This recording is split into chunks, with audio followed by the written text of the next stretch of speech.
നിങ്ങളുടെ പഴയ സ്വർണ്ണാഭരണങ്ങൾ ജേക്കോ ജുവൽസിന്റെ 916 സ്വർണ്ണാഭരണവുമായി ലാഭത്തിൽ മാറ്റിവാങ്ങാം. മനസ്സിലിണങ്ങിയ സ്വർണ്ണാഭരണങ്ങൾ യഥേഷ്ടം തിരഞ്ഞെടുക്കുവാൻ ഒരു സുവർണാവസരം. Jacko Jewels, Thodupuzha.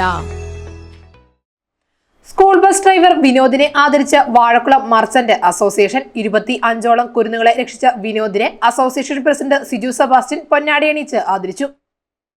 ആത്മധൈര്യം കൊണ്ടും അവസരോചിതമായ ഇടപെടൽ കൊണ്ടും 25ഓളം കുരുന്നുകൾക്ക് രക്ഷകനായ സ്കൂൾ ബസ് ഡ്രൈവർ വിനോദിനെ ആദരിച്ച് വാഴക്കുളം മർച്ചന്റ് അസോസിയേഷൻ. തിങ്കളാഴ്ച വാഴക്കുളം ലിറ്റിൽ തെരേസ സ്കൂളിലെ കുട്ടികളുമായി പോയ വാഹനമാണ് സാങ്കേതിക തകരാർ മൂലം കത്തിനശിച്ചത്. അത്യാഹിതത്തിൽ നിന്നും വാഹനത്തിലുണ്ടായിരുന്ന കുരുന്നുകളെ രക്ഷിച്ച വിനോദിനെ Vazhakulam merchant association president Sijo Sebastian Thanickal പൊന്നാടിയണിയിച്ച് ആദരിച്ചു.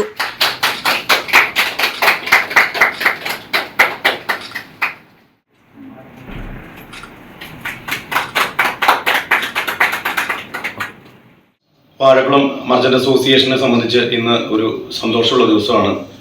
സത്യത്തിൽ ഇന്ന് രാവിലെ ഉണ്ടായ വാഹന അപകടം, വാഹനത്തിൽ തീ പടർന്നത് 25ഓളം കുട്ടികളുമായി വന്ന സ്കൂൾ ബസ്സിനാണ്.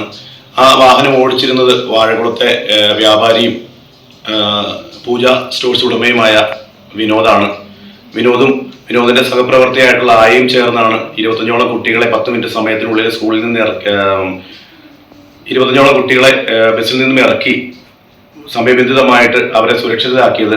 ആ കാര്യത്തിൽ വാഴക്കുളം മർച്ചന്റ് അസോസിയേഷനും വാഴക്കുളത്തെ വ്യാപാര സമൂഹത്തിനും നാട്ടുകാർക്കും ഒക്കെ വേണ്ടിയിട്ട് ഞങ്ങൾ വിനോദിനെ ഇന്ന് ഇവിടെ വിളിച്ച് ഞങ്ങളുടെ ഒരു സ്നേഹവും നന്ദിയും പ്രകടിപ്പിച്ചു. ഞാൻ ഉൾപ്പെടെയുള്ള ആളുകൾ ഞങ്ങളുടെയൊക്കെ മക്കളെ സ്കൂളുകളിലേക്ക് പറഞ്ഞു വിടുന്നത് ഇതുപോലുള്ള വാഹനങ്ങൾ, സ്കൂളിലേക്കുള്ള വാഹനങ്ങൾ ഓടിക്കുന്ന അതിലെ ഡ്രൈവർമാരെ വിശ്വസിച്ചാണ്. തീർച്ചയായിട്ടും ഒരുപാട് നന്ദിയും കടപ്പാടുമുണ്ട്. സെന്റ് ലിറ്റിൽ തെരേസ സ്കൂളിനെ കുറിച്ച് പറയുമ്പോൾ ഏറ്റവും ആധുനിക രീതിയിൽ പ്രവർത്തിക്കുന്ന ഒരു സ്കൂളാണ്.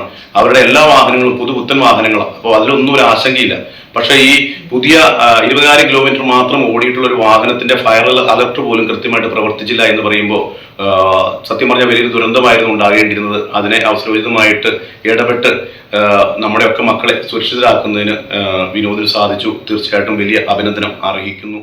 ബസിന്റെ മുൻഭാഗത്തു നിന്നും തീയും പുകയും ഉയരുന്നത് ശ്രദ്ധയിൽപ്പെട്ട driver Arakkuzha Mundaykkal Vinod M P ഉടൻ തന്നെ വാഹനം നിർത്തി കുട്ടികളെ സുരക്ഷിതമായി മറ്റൊരു സ്കൂൾ ബസ്സിൽ കയറ്റി അയക്കുകയായിരുന്നു.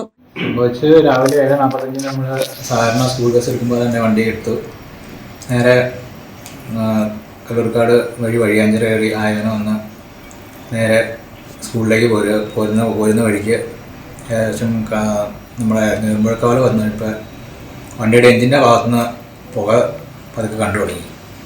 അത് ജസ്റ്റ് ഒരു കുറച്ച് മാറി കഴിഞ്ഞപ്പോൾ ആ സൈഡിൽ തന്നെ വണ്ടി ഒതുക്കി കഴിഞ്ഞപ്പോഴത്തേക്കും പുക കൂടുതലായി വന്നു. അപ്പോൾ തന്നെ ഡോർ തുറന്ന് പിള്ളേരെ ഇറക്കി നമ്മുടെ തന്നെ മറ്റൊരു സ്കൂൾ ബസ്സിന് കയറ്റി പിള്ളേരെ ആയനങ്ങൾ കയറ്റി വിട്ടു. അടുത്ത സമയത്തിന് ശേഷം ഭയങ്കരമായി പുക പൊങ്ങി. പിന്നെ അതോടൊപ്പം തീയും കണ്ടു. പിന്നെ ഫയർഫോഴ്സിലേക്ക് ഫോൺ ചെയ്ത് നമ്മളെ എസ്റ്റിമേഷൻ അടിച്ചിട്ടൊന്നും തീ നിന്നില്ല. അപ്പോൾ തന്നെ കല്ലൂർക്കാട് സ്റ്റേഷനിലേക്കും ഫയർഫോഴ്സിലേക്കും വിളിച്ചു. ഫയർഫോഴ്സ് വന്നപ്പോഴത്തേക്കും വണ്ടി ഭാഗ്യമായി കത്തി. പിന്നെ അവർ വന്ന് തീ അണക്കിയത് ഉണ്ടായത്. എത്ര കുട്ടികളുണ്ടായിരുന്നു? 25ഓളം കുട്ടികളുണ്ടാവും. ഏത് ക്ലാസ് മുതൽ ഏത് ക്ലാസ് വരെയുള്ള കുട്ടികളാണ്? തീരെ ചെറിയ കുട്ടികൾ മുതൽ 8ാം ക്ലാസ് 9ാം ക്ലാസ് വരെയുള്ള കുട്ടികളുണ്ടാവും. 8 വർഷത്തോളമായി സെന്റ് തെരേസാസ് ഹൈസ്കൂളിൽ ഡ്രൈവറായി ജോലി ചെയ്തു വരുന്ന വിനോദ് വർഷങ്ങളായി അസോസിയേഷൻ അംഗവും പൂജ സ്റ്റോഴ്സ് ഉടമയുമാണ്. തോമസ് വർഗീസ്, ടോമി തോമസ്, ശൈലജ എം പി തുടങ്ങിയവർ അനുമോദന ചടങ്ങിൽ പ്രസംഗിച്ചു. News desk Muvattupuzha news. അഹല്യയിലെ വിദഗ്ധരായ ഡോക്ടർമാരുടെ ചികിത്സ കൊണ്ട് എനിക്ക് എന്റെ കാഴ്ചശക്തി പൂർണ്ണമായും തിരിച്ചു കിട്ടി. ഇപ്പൊ എനിക്ക് ഈസിയായി വായിക്കാം. നേത്ര സംരക്ഷണത്തിന് നമ്മുടെ Ahalya. Ahalya foundation eye hospital, കേരളത്തിൽ എല്ലായിടത്തും.